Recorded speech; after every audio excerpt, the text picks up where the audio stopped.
Huyu ni Colleen, mwanamke aliyetekwa na kuishi kwenye boksi kwa miaka 7. Story inaanza mwaka 1977, Colleen akiwa na miaka 20 tu muda huu. Colleen anataka kwenda kwenye birthday party ya rafiki yake ambaye anaishi mji mwingine kabisa, lakini shida Colleen hana usafiri. Kwa hiyo anasimama pembeni ya barabara kuu na kuanza kuomba. Hasa kwa bahati nzuri au mbaya sijui, gari moja ikasimama bana. Ilikuwa ni familia, baba, mama na mtoto mmoja mchanga. Waliofa kumsaidia Colleen kumpa lift amsogeze hata anapotaka kwenda kidogo. Colleen alishukuru na kuingia kwenye gari. Walipofika mahali fulani hivi nje ya mji, dereva akasimamisha gari ghafla, akamwekea kisu Colleen shingoni, akamfunga kamba na kumfunga macho na kitambaa. Huyu jamaa aliyemteka jina yake ilikuwa ni Cameron. Kwa hiyo alipofika nyumbani kwake, Cameron akampeleka kwenye basement ya nyumba yake, kisha akamtesa usiku mzima, kisha akamfungia ndani ya boksi dogo sana. Na hiyo ndio ilikuwa ratiba ya Colleen kwa miezi na miezi na miezi. Muda mwingine Cameron alikuwa anamfungia Colleen kwa masaa 22 ndani ya box lake, na alikuwa anafunguliwa tu muda wa chakula, ananyosha miguu, anapewa dozi kidogo ya mateso, matusi. Muda mwingine alikuwa anambaka kabisa, afu akimaliza arudi kwa box lake. Hayo ndio alikuwa maisha mapya ya Colleen. Cameron alikuwa anafanya hivyo ili amharibu kisaikolojia Colleen,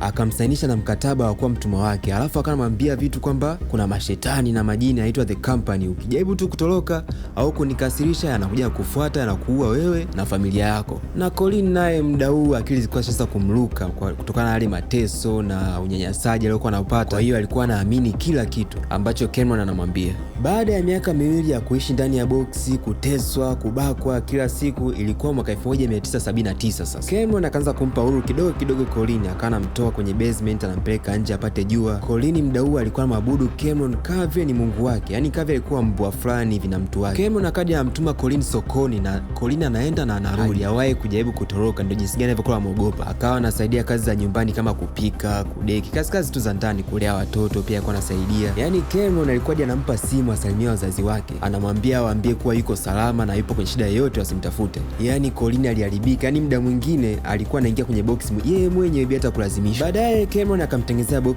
jipya, akaweka chini ya kitanda chake. Ilikuwa kwenye shape fulani kama ya jeneza. Kwa hiyo jeneza ilikuwa chini ya kitanda chake yeye na mke wake. Colleen akalala chini yao kila siku.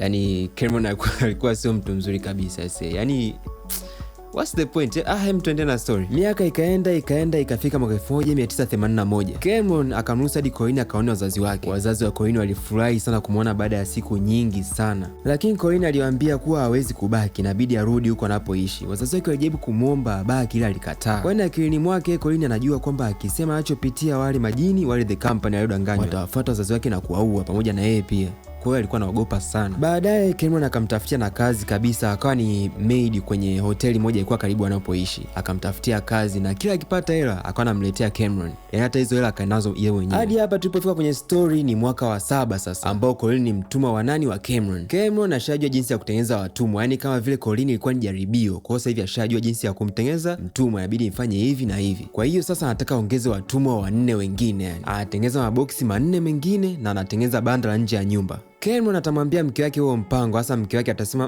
huyu jamaa anaanza kuvuka mipaka sasa, huko anapoenda amezidi, yani hataki kuzungukwa na watumwa 5 wengine ndani ya nyumba yake. Kwa hiyo mke wake anamnunia mume wake, hataki kabisa kuongea naye kwa sababu ya hiyo issue. Na kwa kuwa hana mtu mwingine kuongea naye, anajenga urafiki na nani? Na Colleen. Wanakuwa mabesti mno, wanatoka out, wanaenda batani, wanatembea wote, piga story, wanacheka. You can see hapo uhusiano ulivyo, ni ulikuwa ni rafiki kwa rafiki, sio tena mtu na mtumwa wake. Na jinsi alivyokuwa anazidi kuwa karibu na karibu Colleen na huyo mke, alikuwa anajisikia vibaya sana jinsi alivyomtreat miaka iliyopita, jinsi alivyokuwa mnyanyasa. Aliumia sana, alikuwa anajutia maana aligundua Colleen ni mtoto mmoja mzuri sana yani. Kwa hiyo mke akaenda kanisani bana kuungama, alimwambia yote hayo pasta, yote aliyoyafanya. Pasta alipigwa na butwa kusema kweli. Pasta hakuamini alichokuwa anasikia. Kwa hiyo akamwambia kama unataka kweli Mungu akusamehe, msaidie Colleen atoroke, pia chukua watoto, mwache huyo mme, waambie polisi hicho kitu, kila kitu. Mke alivyotoka hapo alienda mbio ofisini kwa Colleen, akamwambia bana Colleen, aenda kwa machozi sana akiomba msamaha. Alimuonyesha jinsi gani alivyojutia kilichomfanyia. Akamwambia Colleen, tafadhali ondoka sasa hivi. Akamwambia hamna majini atakao kufuata, hamna mashetani yale The Company tu kudanganya, yote alikuwa uongo ili uwe na adabu. Kwa hiyo nenda nyumbani. Ila alimsisitiza sana asiende kusema polisi. Alimwambia kwamba atajaribu kumbadilisha mume wake, kwa hiyo asiende polisi. Colleen akasema sawa, na yeye akachukua basi hapo akaondoka kwenda kwa wazazi wake. Kwa hiyo mke wa Cameron akajaribu sana kumbadilisha mawazo Cameron kwamba hii idea yako hii ya kuweka watumwa wengi hii hapana, achana nayo mume wangu. Lakini Cameron hakutaka kubadilika. Baada ya miezi 3 mke anaona huyu jamaa hana mpango wa kubadilika kabisa.